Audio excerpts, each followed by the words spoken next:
Γήπεδο Τραχών Αλήμου. Τελικό σκορ: Τράχονες Αλήμου, Ατρόμητος Μεταμόρφωσης 3-1. Ημίχρονο 1-1 με 2 πέναλτι. Προηγήθηκε νωρίς φιλοξενούμενη του Ατρομήτου Μεταμόρφωσης. Ισοφάρισαν στην εκπνοή του ημιχρόνου με πέναλτι οι γηπεδούχοι των Τραχών Αλήμου 1-1. Και στο δεύτερο μέρος με 2 γκολ του Χάρη Ρετζή διαμορφώθηκε το 3-1.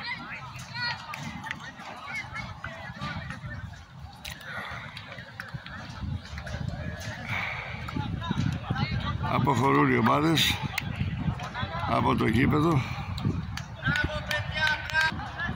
Όπως βλέπετε, το γήπεδο από πέρυσι έχει σκεπαστεί εξέδρα.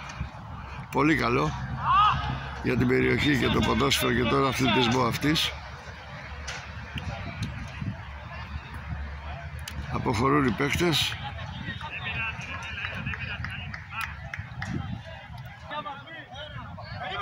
Οι παίκτες μια αγκαλιά να πανηγυρίσουν την νίκη.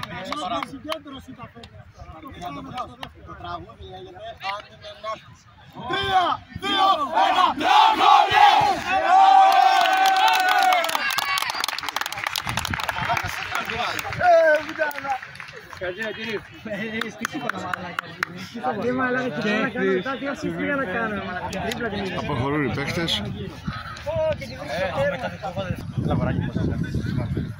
Μαρίνος Πολυμέρης χαιρετά τους παίκτες του. Εξαίρετος.